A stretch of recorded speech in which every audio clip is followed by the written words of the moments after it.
हाँ, अब चौथा पॉइंट। तीन हो गए, निर्देश, स्वामी और साधन। अब चौथा पॉइंट है अधिकरण, जिसके आप ब्रैकेट में लिख सकते हैं किसके आधार से।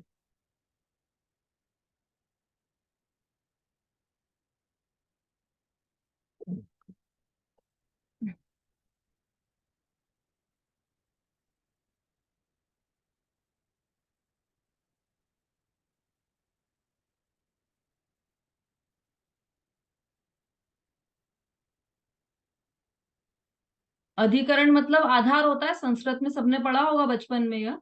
तो अधिकरण मतलब किसके आधार से। तो इसमें भी दो भेद है, अंतरंग और बहिरंग। अंतरंग में अंतरंग कारण तो मतलब अंतरंग आधार तो है जीव स्वयं, है ना। सम्यक दर्शन का अंतरंग आधार आत्मा है या जीव स्वयं है ना। अभी जैसे सम्यक दर्शन है, तो इसका मतलब इसको कहीं से ला नहीं सकते कि बाजार से ले आए, खरीद कर ले आए, 1000 रुपए किलो में खरीद कर ले आए सम्यक दर्शन, ऐसा नहीं होगा। या कहीं मिल जाएगा। हाँ ठीक है, कर ली है, रिकॉर्डिंग चालू है। या फिर कहीं पर हम तीर्थ क्षेत्र पर जाएंगे तो वहां मिल जाएगा, सम्य शिखर जाएंगे तो वहां से सम्यक दर्शन ले आएंगे, कैलाश पर्वत जाएंगे तो वहां से सम्यक दर्शन ले आएंगे। ऐसे सम्यक दर्शन ऐसी कोई वस्तु नहीं है जो बाहर में मिलती हो या खरीदने से मिलती हो या कुछ पूजा पाठ आदि करने से मिल जाती है। ऐसा नहीं है, कुछ भी इसका आधार नहीं है। इसका आधार स्वयं आत्मा है। ये जीव में ही स्वयं में उत्पन्न होता है सम्यक दर्शन। तो इसका आधार क्या हुआ? इसका आधार आत्मा या जीव है, अंतरंग आधार। और बहिरंग आधार क्या है? तो बहिरंग आधार है त्रस नाड़ी।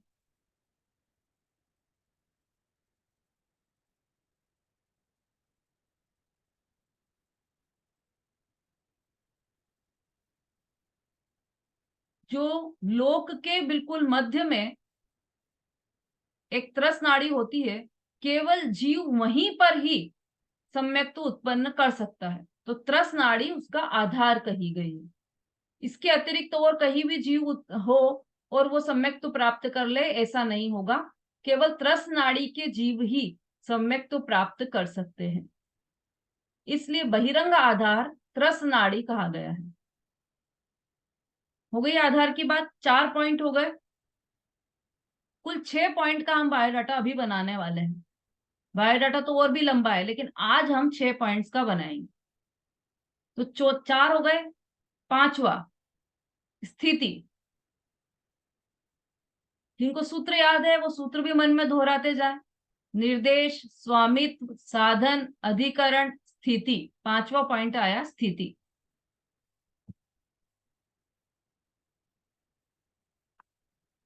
दीदी अधिकरण को आधार कहा है।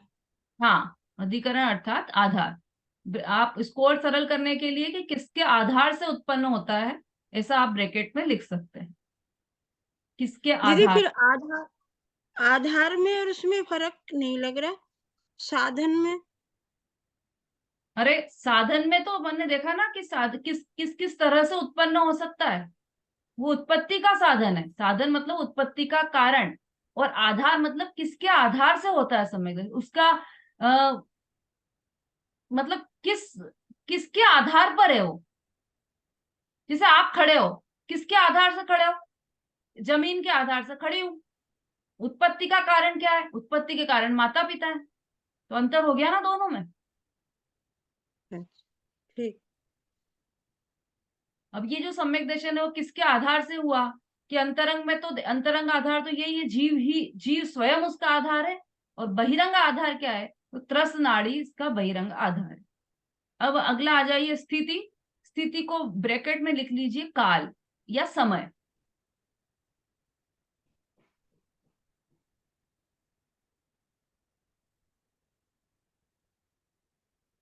हाँ रेणु जी, कुछ कहना चाह रहे हैं आप? दीदी स्थिति का क्या बताया। काल। थी। काल। हम्म। हाँ बोलिए। स्थिति के बारे में ही बताना चाह रही थी मैं। हाँ बोलिए। तो मतलब आपने लिखवाया था तीनों सम्यक दर्शन की जगन्य स्थिति अंतर मुहूर्त है। हम्म। औपशमिक सम्यक की जगन्य और उत्कृष्ट स्थिति अंतर मुहूर्ती है, लेकिन क्षमिक सम्यक दर्शन की जगन्य स्थिति अंतर मुहूर्त है और उत्कृष्ट स्थिति 66 सागर है। हाँ और तो शाही सम्यक दर्शन की जगन्य स्थिति तो अंतर मुहूर्त है और उत्कृष्ट स्थिति 33 सागर में 8 वर्ष कम और 2 पूर्व कोटि है।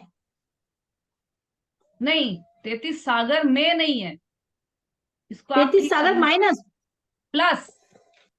अच्छा 33 सागर प्लस। हाँ देखो, इसको और स्पष्ट कर देते हैं अपन अभी। हाँ, और इसमें एक अपेक्षा और है।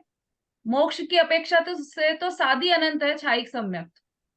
हाँ जी। संसार की अपेक्षा से वो ये उत्कृष्ट स्थिति और जगन स्थिति बताई गई हाँ जी। है ना। चलिए देखिए, इसको और थोड़ा सा क्लियर करते हैं अपन। अब हम क्या कर रहे हैं, स्थिति, स्थिति मतलब काल, काल मतलब समय। तो ये जो सम्यक्त्व है, सम्यक्त्व की चर्चा कर रहे हैं ना, बायोडाटा किसका बना रहे हैं हम, सम्यक्त्व का जीव बायोडाटा का। बना रहे हैं। हाँ जी, अब हाँ ये जो जी। सम्यक्त्व है, इसके हमने देख लिए कि ये क्या है ये सम्यक दर्शन। फिर हमने देखा कि ये इसका मालिक कौन है, किसको किसको हो सकता है, किसको किसको हुआ है, और इसका कैसे कैसे उत्पन्न हुआ ये सम्यक दर्शन, ये भी हमने देख लिया। फिर किसके आधार से हुआ ये सम्यक दर्शन, यह भी हमने देख लिया कि जीव के स्वयं के आधार से हुआ या त्रसनाड़ी के आधार से हुआ, ये हमने देख लिया। अब हम देख रहे हैं कि ये सम्यक दर्शन की स्थिति क्या है, इस सम्यक दर्शन का काल क्या है। किसी वस्तु को हम लेने जाएं तो हम देखते हैं ना उसकी एक्सपायरी डेट क्या है, इसकी शेल्फ लाइफ कितनी है, तो कहाँ से कहाँ तक है ये। तो सम्यक दर्शन की भी हम काल स्थिति देख रहे हैं, काल की स्थिति देख रहे हैं। तो उसका काल क्या है, तो सम्यक दर्शन 3 प्रकार के हैं, औपशमिक, क्षायिक और क्षायोपशमिक। तो जो औपशमिक सम्यक्त्व है उसकी स्थिति, उसका समय, उसका काल तो है अंतर मुहूर्त, मतलब उसका जघन्य काल, जघन्य मतलब कम से कम समय उसका अंतर मुहूर्त है और अधिक से अधिक समय भी अंतर मुहूर्त है। जी। मतलब ये स्पष्ट हो गया कि जो औपशमिक सम्यक्त्व है वह अंतर मुहूर्त से ज्यादा टिकता नहीं है। हुआ सम्यक दर्शन और चला गया। अब देखो इसमें है ना, किसी का प्रश्न आया था कि अंतर मुहूर्त क्या होता है, तो वो मैंने आपको स्पष्ट करने के लिए निकाल कर रखा है।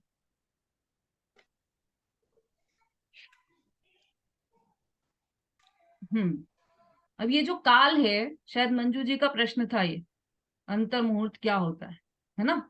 तो अब देखो, आप सब ध्यान से सुनना, जो भी समझना चाहते हैं अंतर मुहूर्त क्या होता है। जो काल होता है ना, काल समय, उसमें सबसे जो छोटा समय होता है जिसके कि 2 भाग नहीं हो सकते। आवाज आ रही है? जी। हाँ, जैसे पुद्गल का जो सबसे छोटा भाग होता है जिसके 2 भाग नहीं हो सकते, उसको क्या कहते हैं, समझना ध्यान से, क्या कहते हैं उसको, संगीता जी? अणु कहते हैं दीदी इसको। परमाणु कहते हैं। परमाणु। हाँ ठीक है ना। तो पुद्गल का सबसे छोटा भाग जिस तरह से परमाणु कहलाता है, उसी तरह से काल का जो सबसे छोटा भाग हो, जिसका कोई दूसरा विभाग न हो, वो कहलाता है समय। तो तो समय सेकंड से छोटा होता है कि बड़ा होता है? छोटा। छोटा होता है।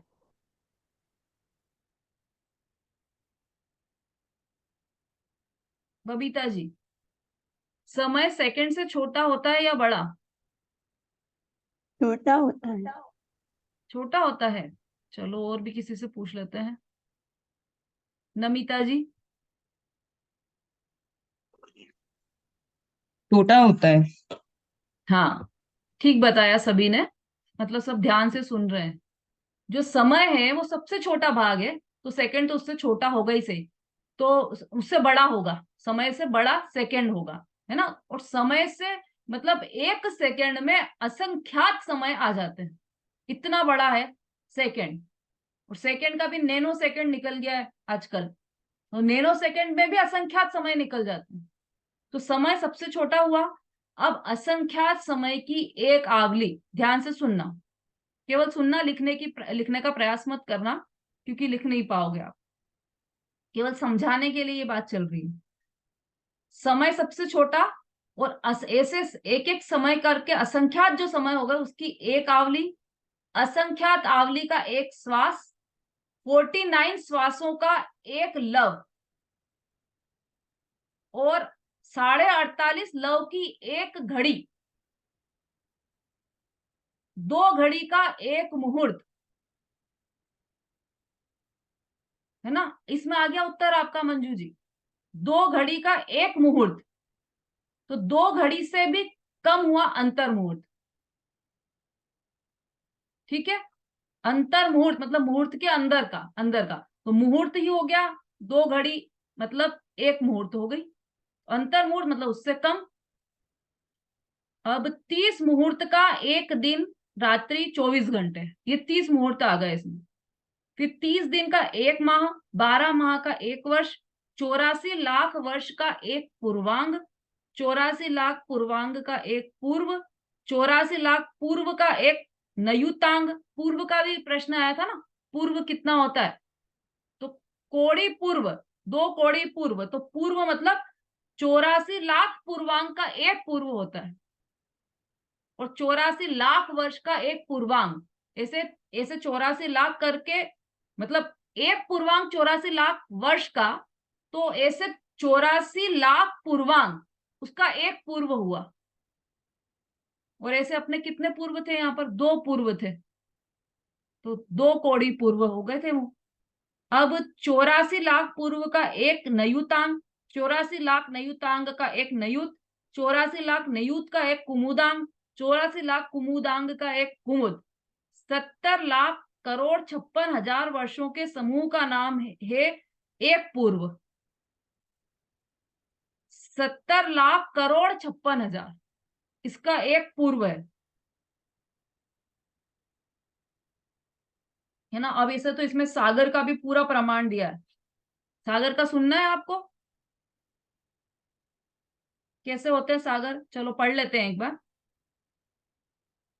सागर का प्रमाण, 1 योजन मतलब 4 कोस गहरे, इतना चौड़ा लंबा गहरा गड्ढे को उत्तम भोग भूमि के मेढ़े के बाल का इतना बारीक टुकड़ा हो जिसका दूसरा टुकड़ा न हो सके, ऐसे बालों से उस खड्डे को कूट कूट कर भरें।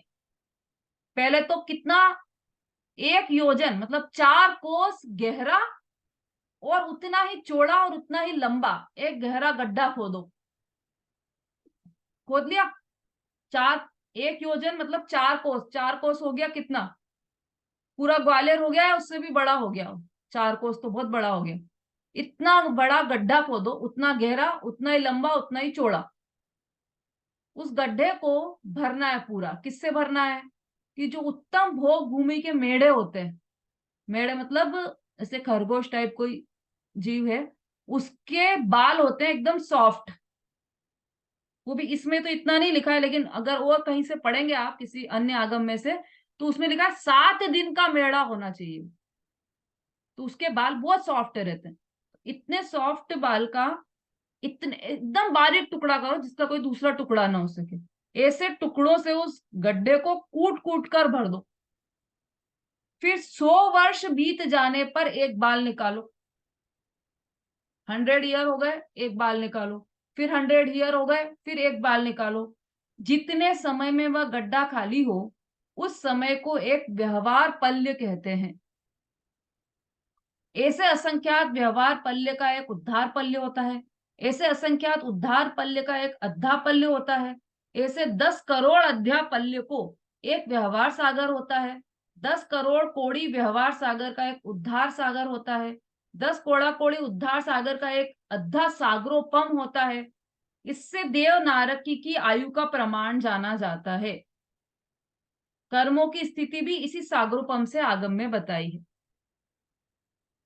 बोलो, अपने को क्या लगता है कि ये कल्पना है सब, ऐसे कोई होता है क्या इतने इतने वर्ष, इतने इतना बड़ा गड्ढा खोदे हैं और 100 वर्ष में एक एक बाल निकाले उसमें से। ये सब कपोल कल्पना लगती है हमें, लेकिन वास्तव में ऐसा ही है। अनंत काल बीत गया है हमारा, काल की कोई सीमा नहीं है हमारा। इस मतलब अनादि से है ना हम, तो कितना काल था हमारा पीछे का, और आगे आने वाला भी कितना काल है, अनंत काल तक रहेंगे, तो कितना काल है। उसमें से तो ये सागरों की आयु है बहुत छोटी सी हुई, वो तो जो हमें बहुत बड़ी लग रही है ना, वो बहुत छोटी हुई। यदि हम अनादि अनंत काल की कल्पना करें तो ये बहुत छोटी हुई आयु है, सागरों की आयु भी। ऐसे ये सागरों की आयु, ऐसे 33 सागर हम स्वर्ग में बिताकर आ गए हैं, ऐसे 33 सागर हम नरक में बिताकर आए हैं। ऐसा है ये काल की स्थिति। ठीक है, तो ये अपन इतना डिटेल में नहीं जा रहे हैं, इसलिए मोटा मोटा ले रहे हैं हम। ये जो तत्वार सूत्र ग्रंथ है ना, ये इतना अद्भुत ग्रंथ है कि इसमें से कई ग्रंथ अन्य बने हैं, बड़े बड़े ग्रंथ बने हैं। ये समझ लीजिए षट खंडागम आदि भी, आदि की चर्चा, मतलब ये जो सूत्र है ना, ये निर्देश, अभी जो आने वाला 8वां सूत्र सत संख्या वाला, उसके आधार से ये षट खंडागम आदि बने। मतलब वो पहले बने थे, ऑब्वियसली षट खंडागम पहले बना था, तत्वार सूत्र बाद में बना है, लेकिन उसमें वही विषय लिया है, सत संख्या, मतलब केवल एक सत, इसका उल्लेख किया है। दो आचार्यों ने मिलकर बनाया है षट खंडागम ग्रंथ, पुष्पदंत और भूतबली। तो आचार्य पुष्पदंत ने उसका कुछ हिस्सा बनाया है, और कुछ हिस्सा भूतबली आचार्य ने बनाया। तो जो हिस्सा पुष्पदंत आचार्य ने बनाया है वो केवल सत पर आधारित है। एक जो अभी सूत्र आने वाला, सत संख्या क्षेत्र स्पर्शन कालांतर भावाल्प बहुत क्लेश्च, तो उसमें जो पहला पॉइंट है सत, उस पर पूरा एक षट खंडागम का एक पोर्शन पूरा उन्होंने बनाया है, आचार्य पुष्पदंत ने। इतना महानतम ग्रंथ है ये तत्वार सूत्र ग्रंथ, और बहुत शॉर्ट में कर करके आचार्य उमा स्वामी ने यहाँ पर हमें बताया, क्योंकि उनको पता था कि आगे आने वाली बुद्धि और मंद होती चली जाएगी, तो इसलिए उसको और शॉर्ट कर करके बताया है यहाँ पर। दीदी अभी आपने बताया तत्वार सूत्र बाद में षटखंड अंकम के। हाँ हाँ हाँ, षट खंडागम तो बहुत पहले का ग्रंथ है, आचार्य पुष्पदंत अच्छा। और भूतबली का के द्वारा रचित है। और ये आचार्य उमा स्वामी तो कुंद कुंदाचार्य से पहले या पहले ही हुए हैं जस्ट, तो ये तो बहुत बाद का ग्रंथ है। ये तो संस्कृत भाषा का प्रथम ग्रंथ है। उसके पहले जितने भी ग्रंथ बने वो प्राकृत ग्रंथ बने, और ये सब देखो समय सार नियम सार सब प्राकृत गाथा भाषा में लिखे गए। षट खंडागम ये सब प्राकृत भाषा के ग्रंथ, तो प्राकृत भाषा पहले की भाषा थी, और उसमें नए लोग भी जुड़े हैं। इसलिए अभी जैसे अभी के आज के जमाने में यदि कोई ग्रंथ लिखना चाहे तो वो क्या कोशिश करेगा कि नए बच्चे भी पढ़े इसको, नई जनरेशन भी पढ़े, तो वो इंग्लिश में लिखेगा, क्योंकि आगे आने वाली भाषा इंग्लिश है। ऐसे यही सोचकर आचार्य उमा स्वामी ने संस्कृत में ग्रंथ लिखा, क्योंकि उसके बाद आगे आने वाली भाषा संस्कृत थी, उसके पहले प्राकृत भाषा में ग्रंथ लिखे गए थे सारे। ठीक। चलिए, तो अब अपन अपने विषय पर आ जाते हैं। स्थिति देख ली अपन ने, हाँ स्थिति पर ही बात चल रही है ना हमारी। हाँ, तो इसमें हमने देखा कि जो सम्यक दर्शन हुआ है, तीन प्रकार के, जो औपशमिक, क्षायिक, क्षयोपशमिक। समय तो बहुत जल्दी हो गया आज, अपना बायोडाटा तो अधूरा रह गया। चलिए कोई बात नहीं, बाकी के दो और इसमें और पॉइंट्स जोड़ेंगे अपन कल बायोडाटा में। दो दो रह गए ना, स्थिति और विधान। तो स्थिति अंतरंग स्थिति तीन तीन सम्यक दर्शन की अपेक्षा से है ना, तो वो जघन्य स्थिति तो सबके अंतर मुहूर्त है, ये बताएंगे। और उत्कृष्ट स्थिति में अंतर है, तो वो भी कैसे है, वो भी अपन कल चर्चा करेंगे इसकी। ठीक है, अभी समय हो गया हमारा। हाँ जी, कोई जिनवाणी स्तुति शॉर्ट में लेना चाहे तो ले सकते हैं।